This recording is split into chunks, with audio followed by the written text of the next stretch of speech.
What's up, everybody, and welcome to ITG Daily, the show that brings you the hottest in gaming news. I'm Drew Bosley, and that's the one, the only Scott Savage. Scott, happy Friday, buddy.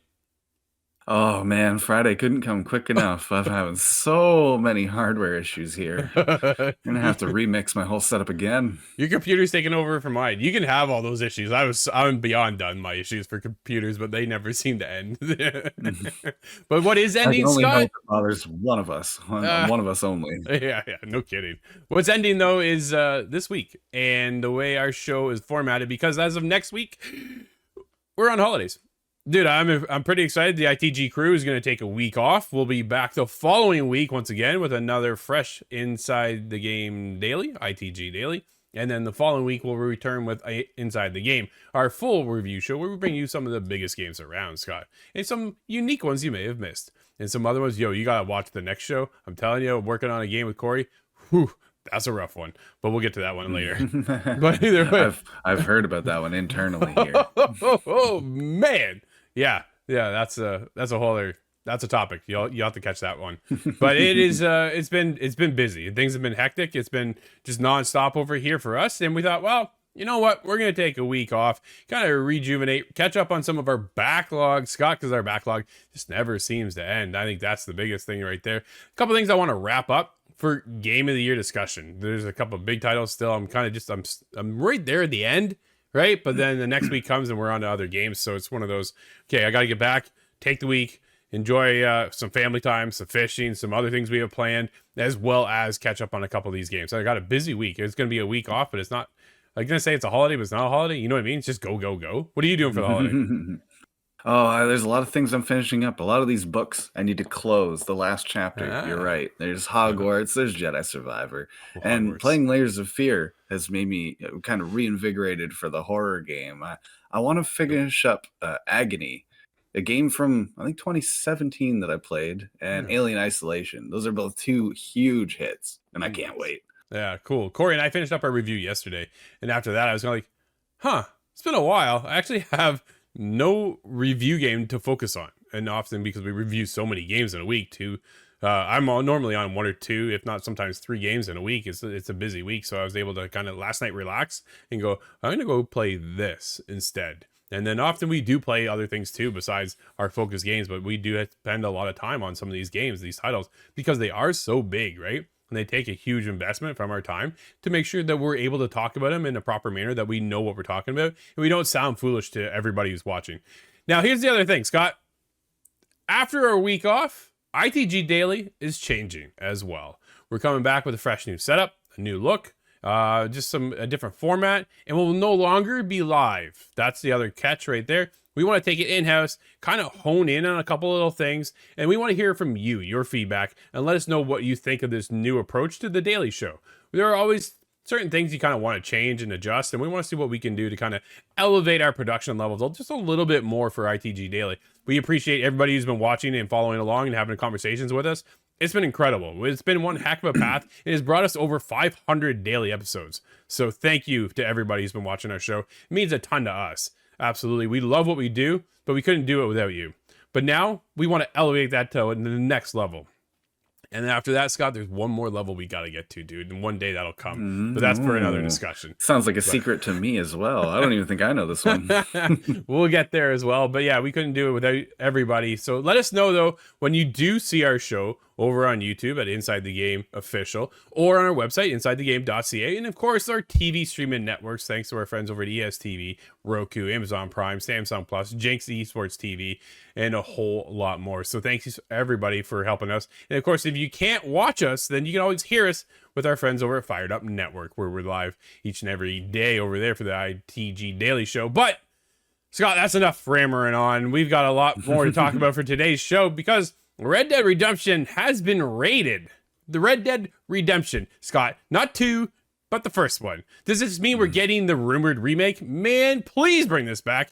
Annapurna reveals what game their in-house studio is developing. I'm excited, dude. I saw that and I was like, no way. Very cool. The Cycle Frontiers is shutting down. That is not cool. Dude, I did not expect that one to happen. Did you see that one coming? No, that was a bit of a surprise to me. I'd want to get in for the last, I want to say 2 years. I've been trying to get in, but Yeah. just have not found the time, unfortunately. We were there early, but then we were caught up in other things and had to move on. But yeah, I was always hoping it would come to console.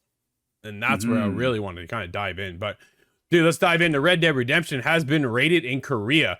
A remaster slash remake could be on its way. This is David Carousel over at PSU.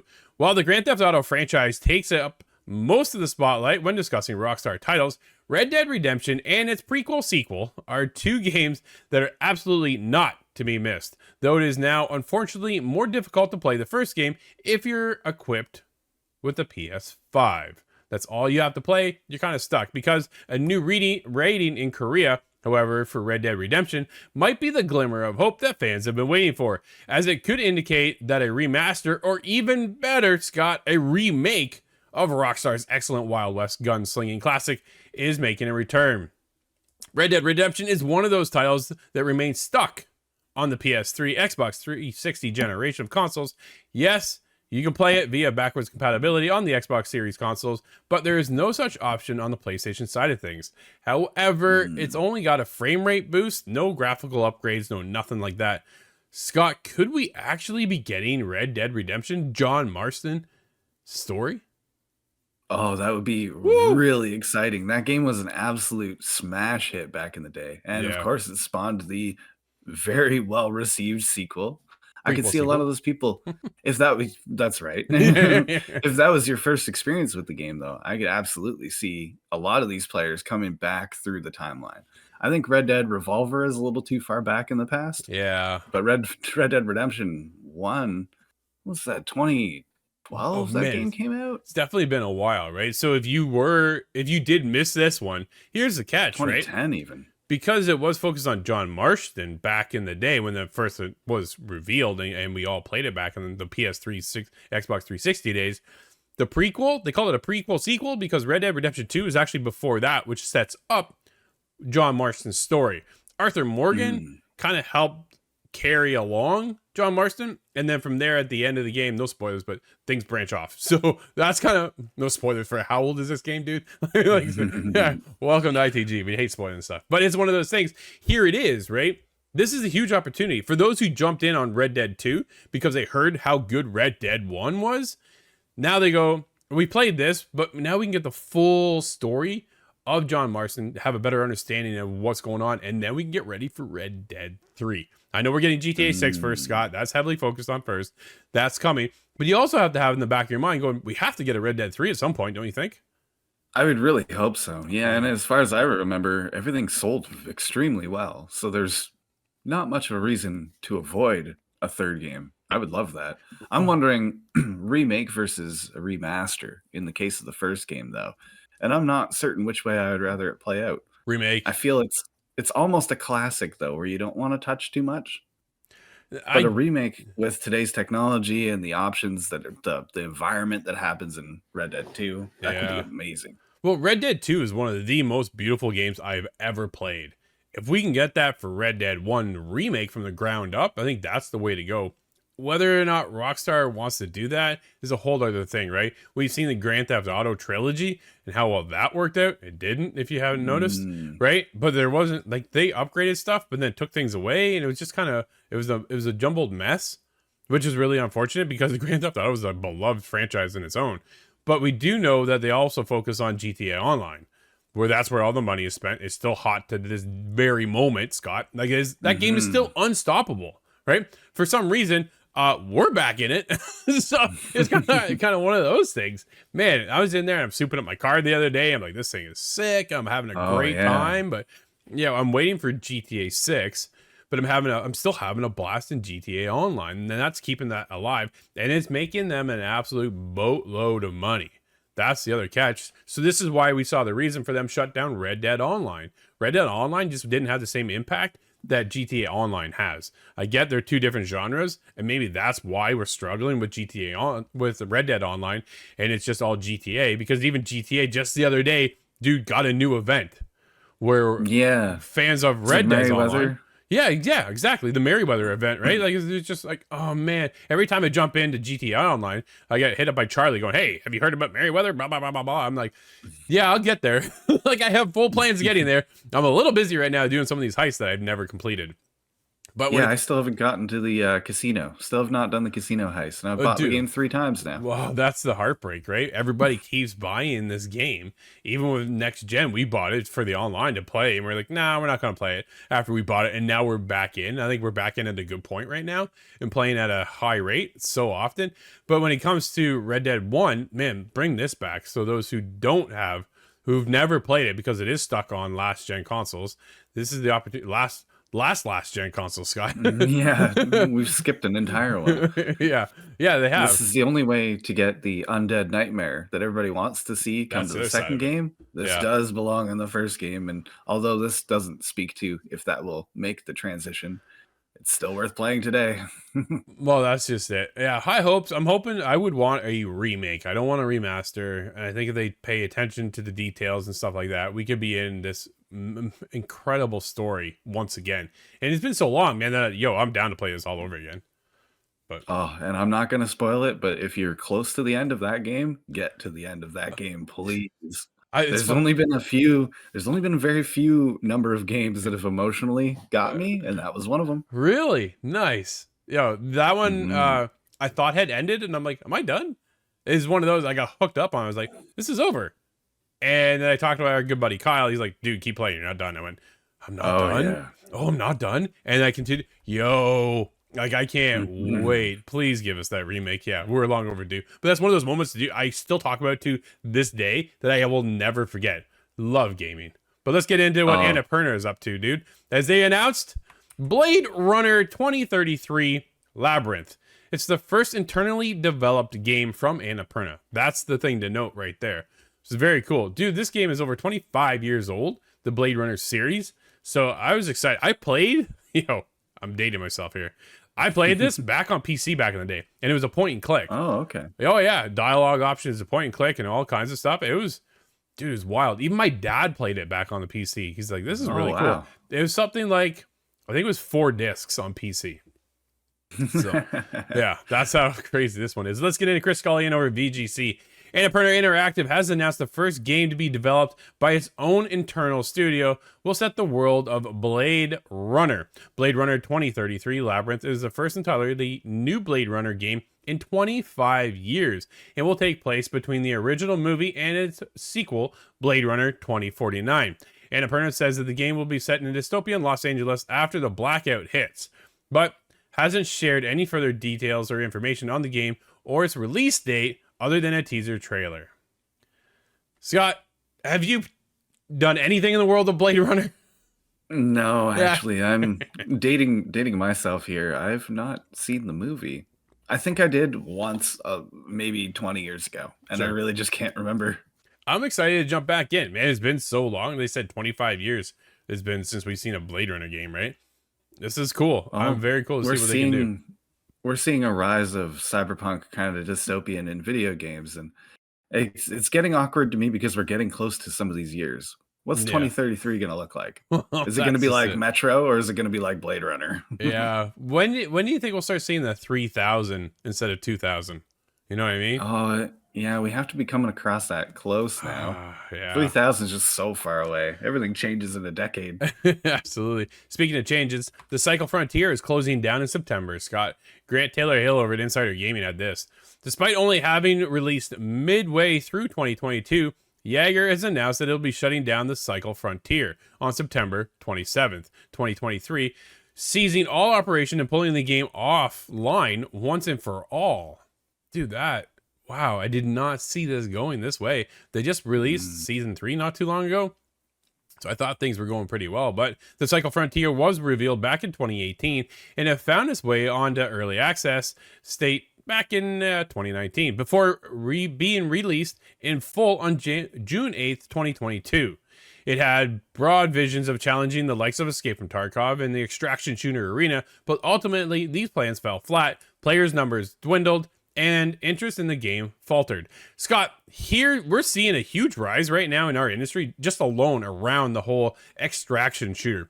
Vigor is another top one out there. It's on console. Here's the thing. The Cycle Frontier was just on PC. Now, I get there's more PC players than there are console players, but if they would have brought this over to console, I wonder if that would have helped just a little bit and maybe kind of get their head above water where they could have kept it going. I think it would have. Yeah, this may have been one of the situations where something like Game Pass would have kept the financial situation stable enough to keep the game, to see it through. And I liked what I saw back in 2019 when we played, but to compete with Escape from Tarkov, you really have to have your ducks in a row. Yeah. Well, then we get into Marathon's coming out, which has got this extraction element, I believe, to it. What's the one from Haven that came out that was announced from PlayStation? Something Rise? Oh. Money Rise or something along that line that is also another one. I was just like, man, I'm really kind of worried about all of these dude, what is that game called? Now it's just gonna bug me. Haven. I can't recall. Studios game is let's see because yeah, it's gonna drive me nuts now until we find out what it is. Oh man, come on, their website's taking me forever. It's right there. Yeah, I know. Like I can almost picture it. Fair Games, that's what it is. There we go. It had the dollar sign in the name. That was it. Yeah, Fair Games, which is again another extraction like kind of title coming out. How many of these are actually going to stick around? Because here we are, the Cycle Frontiers, which is a good extraction shooter, is now shutting down. In an emotional sunset announcement, developer Jaeger revealed that the Cycle Frontier will be shut down in September 23 because it simply cannot afford to keep it running. Despite our best efforts and meaningful improvements brought to the game since launch and up until the release of Season 3, the reality is that the Cycle Frontier is unfortunately not financially available or viable. So there's the biggest thing. You can't keep it going, Scott. As a free-to-play game, the Cycle Frontier was already in a precarious place when it was released. In the announcement, Jaeger explained that the game suffered from an influx of cheaters that it struggled to deal with, and by the time it was onboard anti-cheat mechanics, most of the community had quite literally left the game. That's cheaters ruin everything, right? Yeah, there really isn't a positive effect that cheating has ever brought, not to my knowledge. And no, this is awful. I imagine that anti-cheat mechanics, that software is not cheap either. This company would have had to scramble to move that, and that's really unfortunate. This is when the cheaters really did ruin the game, right? That's what happened. Nobody wants to deal with a cheater, and I'll never forget it, dude. It was I'm going blank on games today. You can tell I'm in holiday mode. I'm ready to go. I think I remember something similar. I was playing Call of Duty Wars or Zombies, that is. Sure. And there was somebody flying through the air, shooting a pistol, but the pistol shot grenade rounds. Oh, and it was it was insane. There was no point. But then why? Why bother? I don't get it. Yeah. No, Siege is another one that they're working on. We just saw actually that Call of Duty is taking cheaters and just adding in extra like NPCs to shoot at instead of actual people. I thought that was really cool. Yeah. Right? They're nailing them that way. You get like a hologram next to you, a hollow Duke that confuses the cheater. Which is fantastic. Man, I love it, right? Yeah, just mirror all of them instead. Just surround them in a circle of NPCs. But yeah. Yeah, the next thing that would be better than that is if they load up and they're the only one in a game every time. So this really hurts. I was hoping that it was going to have a life cycle in it that brings over the cycle to consoles and we'd be able to get in and play it a little bit more than what we were able to on PC. But this isn't going to happen. Now I'm a little nervous for Jaeger. Jaeger's a fantastic studio. They have talented people over there, and they have a lot of people over there. What's that mean for them? What's their next game? Are they working on the next title, or were they heavily invested in the Cycle Frontiers only? Right? Here we are. Hopefully we'll be able to find out more soon, and I hope the studio gets to stick around. That's the biggest thing for me. I want this company to be here for a very long time, and cheaters suck. So there's that, Scott. Let's get into it as 11-Bit Studio inks a deal with Microsoft for a new Xbox Game Pass edition. Cole Martin. Scott, where's that from? It's Windows Central. Thank you. Windows, yeah. Okay. Here's what we need to know. 11-Bit Studios is the team behind the frozen apocalyptic strategy city sim Frostpunk and the haunting This War of Mine Final Cut. Have you played This War of Mine? No, I have it Oh, downloaded buddy. actually, and Whew. we'll add that to the list. Yeah, good luck. Your list, yeah, it just keeps going, right? Both of which are currently available on Game Pass. 11-Bit Studio recently showcased Frostpunk 2 and a new IP titled The Alters. The studio has signed a deal with Microsoft to include a select portion of their portfolio to hit Xbox Game Pass day one. Scott, what are your thoughts? Oh, I'm really happy to see more additions to Game Pass, really. Frostpunk 1 was very interesting, and Super cool. I can't recall if I played it on console actually. I We played got it a on PC. firsthand on PC, yeah. Yeah. No. I Frostpunk 2 has me excited though. I love 11-Bit Studios and what they work on. Dude, I got something in my eye again. Just one of those things. But yeah, I'm a big fan of 11-Bit Studios. I love them. I think they're a fantastic studio. And to see them make a deal with Xbox is kind of encouraging to help them keep the lights on and move forward. So there's that. Dude, oh, man, always so much to talk about here on the show. But just like that, we're starting to run out of time. But I want to get into what games we have out today because there's one that we need to talk about. We have Crime O'Clock on the Nintendo Switch and PC. We have Everybody 1-2 Switch on the Switch. Ghost Trick Phantom Detective on PlayStation 4, Xbox One, Nintendo Switch, and PC. Goodbye World on PlayStation 4, 5, Xbox One, XS.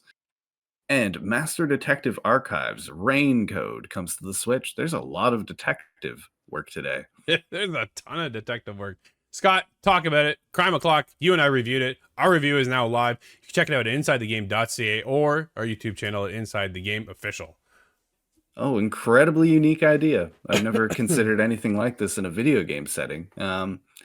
Picture Where's Waldo, but it's a lot harder than that. It's hilarious that it is this kind of Where's Waldo scenario, right? Where we're solving crimes and you're rewinding time and then moving forward. It's the first game that I've ever seen a Stargate in. Ah. They call it an Earthgate.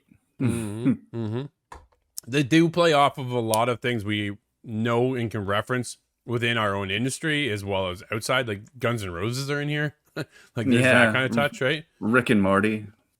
Yeah, there's a lot to play off of. I really did enjoy this game. This is quite unique. Very, very unique. I've never played anything like this ever. I think that's the highlight for me. But it's not going to be for everybody, Scott. I think that was the biggest thing, right? Patience is a virtue. Yes, patience is definitely a virtue. There's a lot of searching that's going to go on within this. But, Scott, did you see Everybody 1-2 Switch? No, I think this is a sequel, is it? Because Yes. I think I recall the original being a bit of a demo on the original release. Yeah, it was one of those, how many marbles are tilted in your controller and that kind of thing. Is this the one Everybody 1-2? This is the one with the horse mascot that's in the videos. Yes. I don't, man. This is where we get into that shovelware mentality of games, and I'm not for it. This is so weird. I know a lot of people are pretty hyped, but I'm very excited for WarioWare. Oh, speaking of shovelware, man, what is that? Really? What? How are you excited for that game? WarioWare is the one authentic shovelware where it's not shovelware is not a qualifier. It's just an explanation to save time. It is bad. It is very, very bad, and I have no interest in playing that game whatsoever. It's funny, after watching the Nintendo showcase, you and I were talking about some of these games and like what their vision is for their audience. And at the end of the day, I realized I'm not their audience, right? Yeah. Like, that's what it's coming down to, which really hurts, man. Because I grew up with Nintendo, right? I played a lot of their games over the years. I had my very first console was a Nintendo console. Well, actually, it was a Coleco, but that was my parents. But the first one I purchased was the very first NES. And I was so proud and so excited to get that thing. And my brother and I, we split the money to buy it. I got Ninja Gaiden back in the day. What did he get? Oh, yeah, that's a tough choice, dude. It was so good. My brother, I think, had Double Dragon. We had a great time. We would play for hours on hours, and this is where things really kind of went, huh? This is gonna be changing things. And then obviously we get where we are today, and look at us now. We're still getting Mario games to this day, Scott. Which, man, oh man, they just keep coming around. But I don't know. What was your first console, Scott? That was an N64 for myself. What? Yeah. Although I know I must have played a lot of NES at some point because I have a lot of memories of SimCity. Oh man, SimCity was on PC for me back in the day. I played a lot of Atari though as well. Remember Joust? I love Yes, Joust. it was really good. It was really good. Yeah, but everybody, once again, thank you for joining us. This has been ITG Daily. We'll be taking a week off. We'll be back here shortly. When we do, you know where to find us. I'm Drew. That's Scott. Have a great weekend, everyone. We'll see you inside the game.